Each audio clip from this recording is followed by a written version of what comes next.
So you shared about your story. You shared about how at an early childhood you were recognized and enthroned. Could you share a little bit to them about your before the Maseratis, before the richness in terms of monetary that came in, a little bit about the struggle that happened in England while you were there, when you're on the road, means everything. The dark days. Dark days. Nasirji is talking about the first time I had went outside India. Okay? So basically, Ladakh ka ek garib banda, Himachal gaya, and Ladakh and Himachal, both surrounded by beautiful mountains. Okay? In one way, it's a sanctuary. Another way, it's a jail. Yeah? So I used to think, how is the world behind these mountains? इसके पीछे दुनिया कैसी होती होगी? Tintin comics में पढ़ता था, Europe, England, France, Scandinavia, blah, blah, blah. How are these countries? What do they talk about? How do they think? What do they eat? I was very curious. So when I was 18, I met this computer engineer, Gary Phillips, a very, very good old friend of mine, a very karmic friend, if I may add. I had this keen interest in computers. In 1998, because this story all connects, 1998, my father's friend, an uncle, he told me, Rinpoche, there's something called computer these days. I was like, what is it? And he said, there's something called Windows 95, Windows 3.1, and you can write some data, you can save letters, and then in America, I heard there's something called email. You press a button and it reaches immediately to the other side. I was like so astonished. Computer is like so interesting for this mind, right. For this mind that was trapped in a small room. I basically lived in a small room, 14 by 12, small room for 8 years, or almost 10 years. So I was very curious about everything else. Anything that had to do besides Buddhism, I was interested in. Anything. So I thought, okay, I will learn about computers, but I didn't have money to buy computers. उन दिनों में क्या आता था, digit नाम का एक magazine होता था, जो मेरे ख्याल से अभी भी सर्कुलेशन में है, और कंप्यूटर वर्ल्ड नाम का एक मैगजीन होता था. एंड डमी सीरीज के बुक्स बहुत फेमस थी. Dummies, modern for dummies, Windows 95 for dummies, C++ for dummies. So books पढ़ के I learn a little bit about programming, operating a computer, how to dial up to the internet, जैसे हमने dial up के बारे में बात किया था. तो जब when I first saw computer, I knew exactly how to operate it because I had memorized everything. 6 महीने का course, I finished in 1 month. बाकी के 5 महीने I was playing games, solitaire. No, this is a true story. Yeah. आप लद्दाख जाइए, SIPA Business Center, you ask him. He knows about me. So then, because of my keen interest in computer, somebody told me, there's this English person in my village in Himachal, Rivalsar, okay? It's near Mandi. And he said, he's a computer programmer. He would like to meet you. He must have heard about me. There's this young Rinpoche. He is this reincarnation, but he has this keen interest in technology. So we met. We became good friends. And he found me fascinating, my interest in Western society and technology. So he said to me in his English voice, mate, would you like to come down to England? I said, yes, I would like to come down to England to spend some time with him and for some exposure. So I went to England. It was in 2004. It was a time when a very unfortunate tsunami hit Thailand and some place. I still remember. Yeah. Anyway, so I was in England with him for 6 months. I'd never been outside. I'd only been to Delhi. That's it. Not even Pune, not even Mumbai. I used to live in the streets of Delhi with my friends when I used to go for holidays. Didn't have much to eat. So I went to England with him. 6 months I was well taken care of. But it was very depressing because of the change of culture. I wanted to have some tea. दूध खत्म हो गया था. So I said to my host, maybe I'll just go to the neighbor and get some. He said, no, what are you doing? You don't go talk to the neighbor. I said, look, I'm not going to go to Pakistan. I'm going to your neighbor, not our neighbor back in India. वो तो ऐसे बात कर रहे थे जैसे मैं border पार करके तारा सिंह की तरह पाकिस्तान जाने वाला हूँ. Yeah? Gadar 2.0. I'm looking forward to it actually. कल मैं उसकी गाना सुन रहा था. I got a bit emotional. Yeah. Sunny Deol has become a little bit older. Amisha Patel also. Yeah. क्या था? गदर एक प्रेम कथा. गदर. Okay. That's enough advertisement. So I told him कि मैं पाकिस्तान नहीं जा रहा हूँ. Yeah, I'm just going to a neighbor and I'm going to get some milk. उसने कहा हम नहीं जाते हैं. Or like there's this thing called privacy. उनके घर में जो कुछ भी होगा, हो रहा होगा, never knock on the door. I could not understand this. So there were so many new things I discovered in England.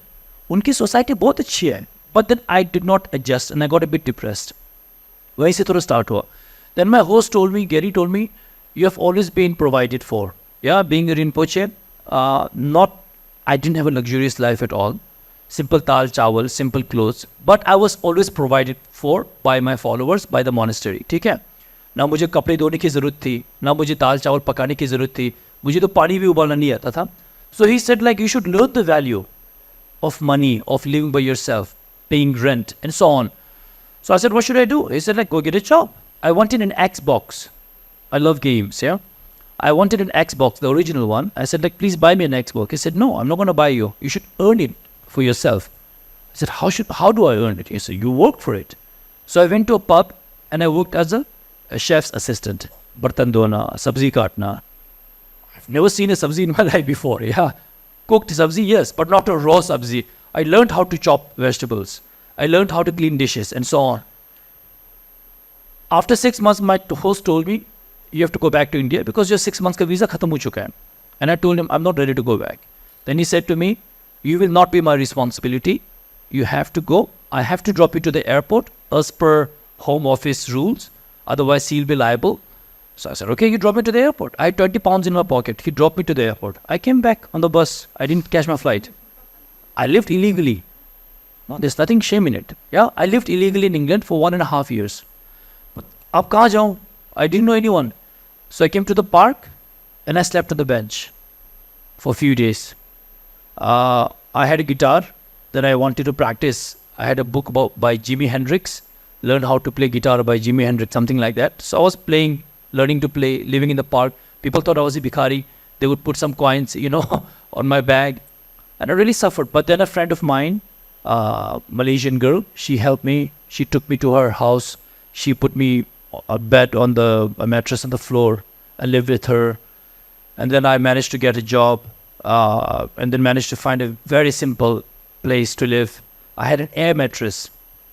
Air mattress देखा कभी आपने? हवा भर के मैट्रेस होता है. एक old CRT television. Yeah, that's it. Nothing is, no furniture. I just worked, came home, ate and slept. Like this. And then after some time, what Nasirji is referring to, one of the chefs was a little bit rude to me. I was always late. Actually, it's my fault. Being a true Indian, I upheld our values and I made sure I was late. 5 minutes to come se come late. They couldn't take it obviously. So she started to abuse me. But then she went too far and she abused me a little bit racially. I got really angry. And I gave it to her back. I said, you F wala word, B wala word, So you make up, yeah? No, I said to her. Then they kicked me out. And I was so angry. And I couldn't find a job. And I became depressed. I was in my bed on my air mattress for 3 solid months. I just had like 40 pounds, I think. I lived on instant noodles. I lived on bread. Maida ka bread. Koi wo whole wheat वगैरह कुछ नहीं है. I lived on dip tea bags for 3 solid months. I lost so much weight. When I used to get up to go to the washroom, I would feel dizzy. By the time I reached my door. I remember watching the entire season, 10 seasons of Friends. I'll be there for you. On the television. I watched the 2005 final, Champions League final between Liverpool and AC Milan, played in Istanbul, when Liverpool was losing 3-0, but then they won afterwards on penalties. Yeah, I remember that. I went through so much struggle, depression. How did I come out of it? It was no miracle. I had a friend, African Ghanaian friend, Steve. He used to live next door. He took pity on me and he said, get up. It's enough. So we went out. It had just rained. It was this beautiful evening, I remember. And we played football barefoot. It felt so good. I felt so alive to kick the ball, to feel the cool water and the grass on my feet. Then he said, let's go together. He will treat me to a burger. So we went to a pub. And on the wall, it was written, help needed. So again, I got back to my feet. So that's the story of, Then Guruji, in 2008, you entered penance. 3 years, 3 months, you went into solitary penance. Could you share a little bit about that journey? Because, today we find it very difficult to even meditate for a minute. And you were therein for 3 years and 3 months. A little bit about that journey. So when I came back, I attended lots of teachings from my gurus. Yeah. I was a bit fed up of the Western lifestyle. I wanted to get back to my roots. After receiving some teachings, like Nasirji said, it was around 2008. I don't have the exact date. I don't remember. It was around 2007-8. I entered a retreat for 3 years and 3 months in Darjeeling. In that practice, Nasirji, what happens is you're in a small room, maybe 10 by 10 feet, roughly. And my room was even didn't have proper walls. It was made of plywood because I didn't have much money. Right. Floor was all rotten wood, so whenever you walked, it would creak. On the adjacent room was my meditation master, a Guruji, a senior monk.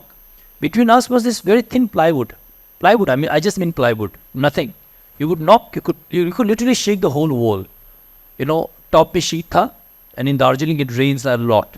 It's a very wet season, wet climate. So I was there for 3 years and 3 months. We sit in a room. Obviously, I didn't have the luxury to switch off the light. But you close your eyes. So that's like switching off the lights. And then we meditate from morning 5 in the morning until maybe 8 in the night. We meditate every single day for 3 years and 3 months solid. There is no going outside, only to speak to the meditation master if you have some questions. He will give you certain practices to do. So he will tell you 3 months, you do this. Okay? So after 3 months, you see him again. And he say, you finished it? Yes. He will look at you, he will seal you. Then he will say, okay, this mantra, chant it and visualize this for 3 months. So on and so forth. So like different practices we do, breathing, we do visualization, we do mantra chanting, we do simple sitting meditation. The ultimate aim is to achieve enlightenment within 3 years and 3 months. Because according to Buddhist philosophy, the cycle of breaths, inhalation and exhalation, the amount of breaths we take within 3 years and 3 months is sufficient to achieve enlightenment. Yeah. So that is a basic idea. Obviously, you don't achieve enlightenment in 3 years and 3 months. I'm still not even minutely enlightened. Yeah. That's your humility. No. But really, it was a very transformative experience, Nasir. I learned to be with myself. I learned about myself at a very spiritual level. Not only as a human being, not only as the 8 Palga Rinpoche, whatever, not only as this man, who likes Gadhar and who likes Xbox and, who likes to go to the West, Chacha Chaudhary and so on. No, but I saw myself spiritually, not only of this life, but of all my past lives. I managed to reconnect to this profound nature, if I may say so, that is obscured by temporal defilements and the illusion of samsara. You spoke about money earlier. Money normally people associate it to be not good, right? What are your thoughts on money? Growing up, I was very poor. My mother had eloped with my father, or my father had eloped with my mother. I don't know. Aapko puchna padega. My mother usually blames my father for that, and vice versa. So I grew up really poor because they were cut from the inheritance and family relations. We grew up really poor. Of course, they always provided for me and my sister. I just have a younger sister. Right now, she's doing her PhD from GNU, Delhi. And also the monastery was also not very rich. So I didn't see too much wealth because all my followers, all the 7 reincarnations of the previous Palga Rinpoches were born in Tibet. I'm the only one born in India, born in Ladakh. Yeah, after Tibet lost its independence thanks to the Chinese. Okay. So I thought maybe I would be born in the land of the Buddha. Yeah, in a free country, in a democratic country. So maybe, I don't know, I made a prayer when I was dying and was born in India. But the thing was that all my followers were in Tibet. We had a few followers in India. So we didn't have much money. So I grew up poor. And like I said, I always imagined being rich. living in those big hotels, eating those fancy foods, traveling in those beautiful cars. But then also, I think at some point I had this very negative idea about money. I thought money was evil. Yeah, I didn't have any. So I thought like, well, I might just paint it black. So I said, money is bad. Money is not good. You should not think about money. You should be pure, blah, blah, blah. I was acting, too strict towards money. So then afterwards, I remember when I wanted to go to my retreat, when I wanted to finish my Buddhist philosophical studies for 5 years, of course, I need to eat, right? I need to wear clothes. Who will support me for 3 years and 3 months in my retreat? I would need somebody to keep supporting me with money and so on. I have a godmother, I still do. Right now, she is 73 years old. A beautiful American lady. She has white hair. Thank you. She looks absolutely like an angel. I call her my American mother. And she used to support me with some money during my retreats. And she told me, Rinpoche, money is neither good nor bad. And she said, money is potential. Look at money as potential. That's it. Kuch mat socho. Think of money as potential shamta. Either you can do good with it or you can do bad with it. Yeah, you can construct a beautiful institute like this where you can prepare the next, billionaire, the next brilliant mind of India, not only for India, but for the rest of the world. Yeah, we've become this export business of educated minds, which we should be proud of. So we can build something beautiful like this, or you can use it to destroy societies, making bombs, create divisions and so on, yeah? So she said money is potential. And that's how I see it now. I don't see money as evil or good. I see money as potential. Money is necessary. Money is the force that actually these days makes the world go round. I think tomorrow if money stopped, just like how it stopped during COVID, the whole world stopped. Everything stopped, right? From the production of microcomputers, microchips, the shortage of which is still evident today. Correct. अगर आप कोई गाड़ी लेना चाहते हो, there's still a waiting limit. There's a waiting period of 6-7 months. Why? Not because गाड़ियाँ नहीं है, गाड़ियाँ तो है, लेकिन उसका जो दिमाग है, microcomputer जो chip जो है, that production had halted because of COVID, because money was not running through. So money literally makes the world go around. So I see money as neither good nor bad. I gave up my wealth not because I saw money as evil. Don't get me wrong, please. But because it was not the lifestyle I wanted to live. Simple as that. I was getting attached to my wealth. I was getting attached to my Gucci Armani. I was getting attached to my Maserati. I was getting attached to my diamond studs. I was getting attached to my Monaco watch. It had become my ego. And I was getting consumed by it. And I felt miserable. That is why I gave it up. But now, I don't know, I'm not rich at all. But I do have some meager means. I do have a phone. I do have a watch. I do have sunglasses. The difference is that I'm not attached to them now. I know that they are impermanent. Yeah? Why? Because they are compounded phenomena. Repeat after me. Compounded phenomena. जोड़ के बनाया हुआ चीज. This assembly is also compounded phenomena. This assemblage is compounded phenomena. एक एक आदमी को जोड़ करके this meeting is happening. एक बंदा भी compounded phenomena. धन दौलत भी compounded phenomena. ये घर भी, this building भी, brick by brick, molecule by molecule, मिट्टी by मिट्टी, compounded phenomena. So all compounded phenomena are impermanent. Once you understand that, you lose your attachment. You see it for what it is. And it doesn't own you. You own them. But right now, our wealth, our materials, our possessions own us, possess us. Whereas it should be the opposite way. Just moving from there, Guruji, to materialism. What are your thoughts on, materialism, from the fact that, we don't get attached to it? But how do we kind of live with that? Because it's become a very material world today. That brings me to the question of why we accumulate materials. Why? हम सामान क्यों इकट्ठा करते हैं? Because we want to be happy. Right? हम happiness ढूंढते हैं एक ग्रुप में, एक पार्टी में, शॉपिंग में, हाथ, like watches, shoes, money, cars, clothes. We are looking for happiness in those things. Spending time with my friends and family makes me happy, which is all well and good. But should it be the sole source of your happiness? Ask yourself. You shouldn't, because you will become dependent on, again, compounded phenomena. Guruji, fitness is something which is passion for you.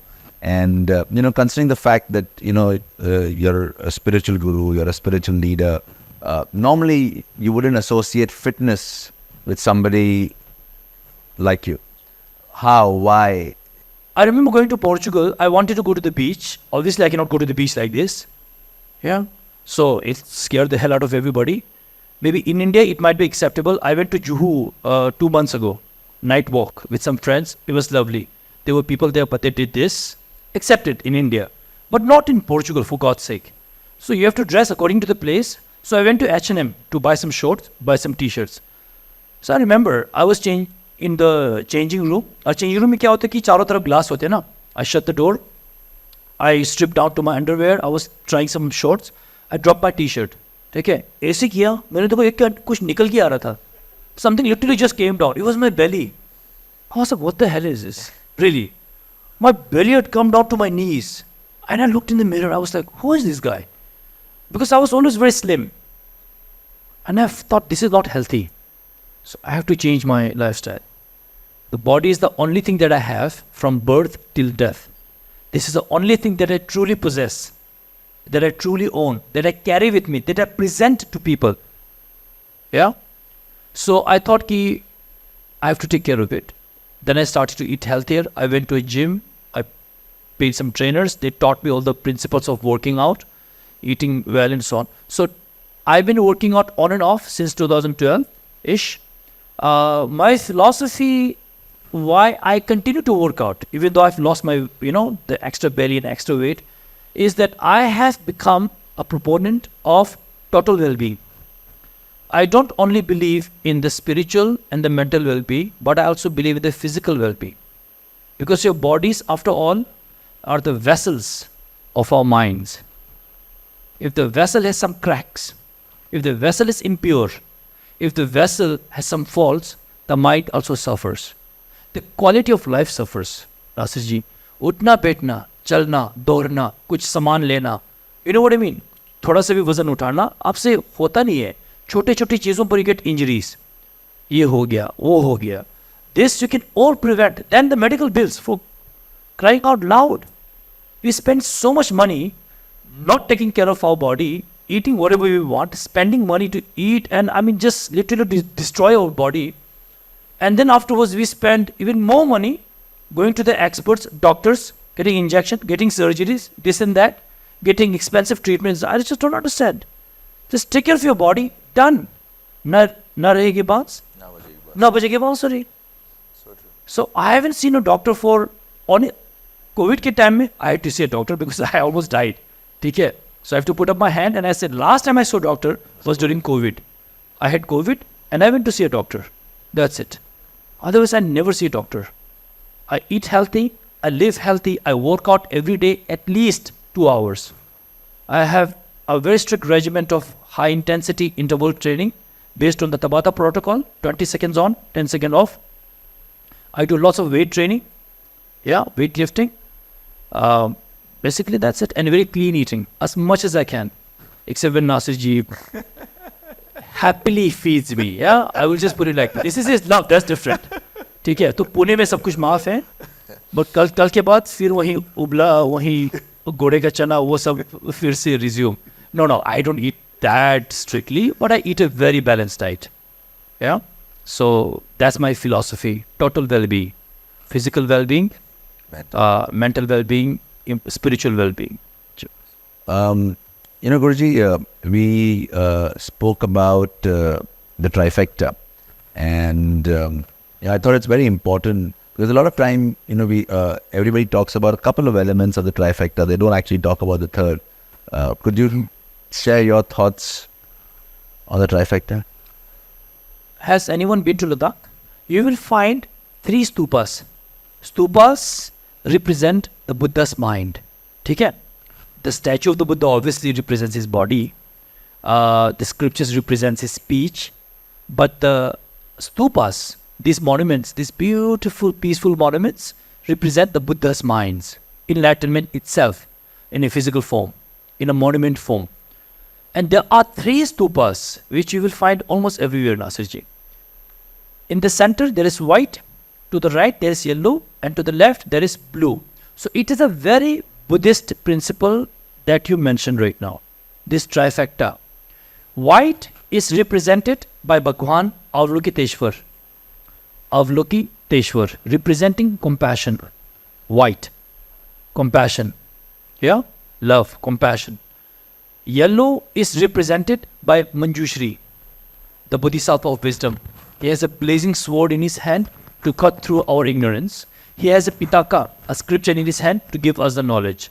After cutting your ignorance, he will replace it with knowledge. Manjushri, orange in color. Aapki buddhi. Aapka dil, aapki buddhi. Now the third trifecta, the blue one, Vajrapani, power. Representing the power of the Buddhas. Representing power itself. So, I have seen them since childhood. Never really understood the significance of them and how to apply them in our day-to-day life. How is it applicable? Kahan wo, kahan hum, hai na? It's a stupa. How can you apply stupa into your life? Then I thought, aren't they metaphors for our mind, for our brains, our thinking capacity, our intelligence, whatever you want to call it? And aren't they metaphors for our hearts? And aren't they metaphors for our power? So I thought, maybe Manjushri means that whatever you do in your life, you use your intelligence, you use your brain, you use your mind to analyze things properly. Yeah? Kya hai, kaise hai? You see things clearly for what they are, how they are, and then Avalokiteshwar represents your heart, your compassion, your karuna, your love. To say, I forgive you. To be able to forgive, to be able to love, to be able to let go. Then I thought, doesn't Vajrapani, the power, represent saying no? Jab zarurat pade. No. To be assertive. To follow your dreams with such a sense of power. To say no when necessary and to say yes when necessary. And to have this element of power. तो मैंने पाया कि जब इन तीनों में से एक भी थोड़ा out of balance हो जाता है, usually your quality of life suffers, whether it's in business, in studies, or also in spirituality. So have the brains, the intelligence to see how things are clearly. Sir ने बात की थी education के बारे में. एजुकेशन तो आजकल थोड़ा बहुत सबके पास होता ही है. फोन तो सब अपनी जेब में लेके घूमते ही है. Now thanks to all this chat GPT and AI, everything has become even more shortcut. No. But to have the wisdom, you cannot chat GPT wisdom.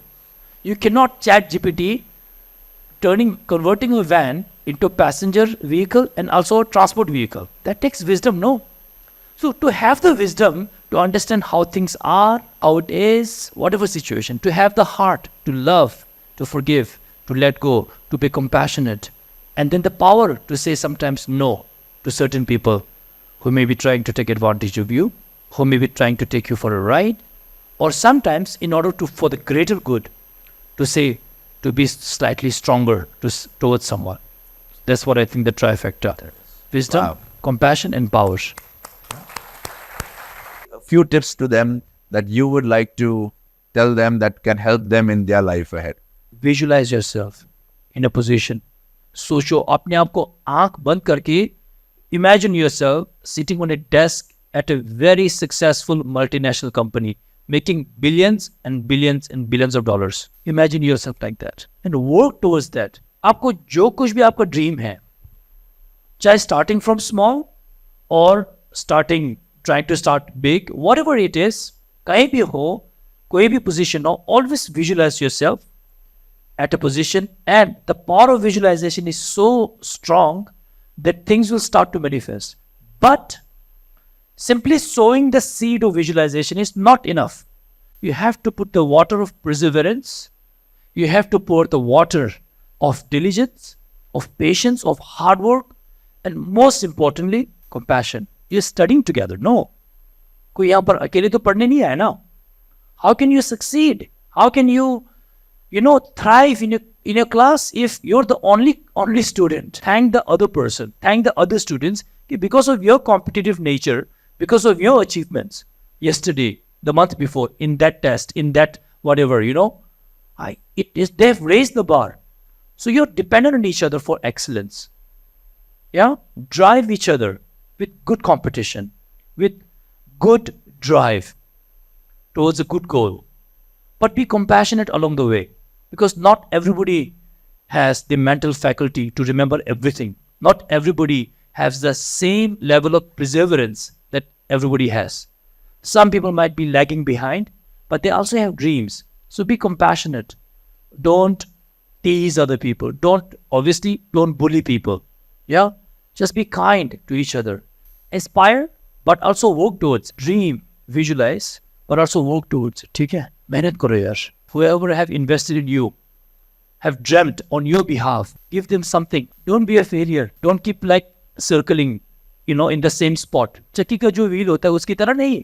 गाड़ी का जो व्हील है खड़ा होके यहाँ से वहां जाना आपको. ठीक है? चक्की के व्हील की तरह पिसते मत रहो. खड़े हो मेरे भाई, मेरी बहन. ठीक है?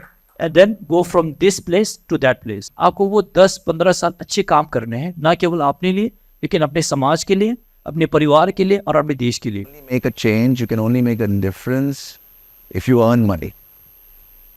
Right? Money equal to potential. Use the money correctly, and you can make a difference. It's not bad. I can never do what Guruji did. Maybe I can one day, but at least today I can't give up everything. I'd rather live a comfortable life, but at the same time make a difference. And everybody doesn't need to give up everybody. He is enlightened, he is special, he's come for a purpose. But you want to make a difference, but you can do it in a balanced approach. Compassion, wisdom, power.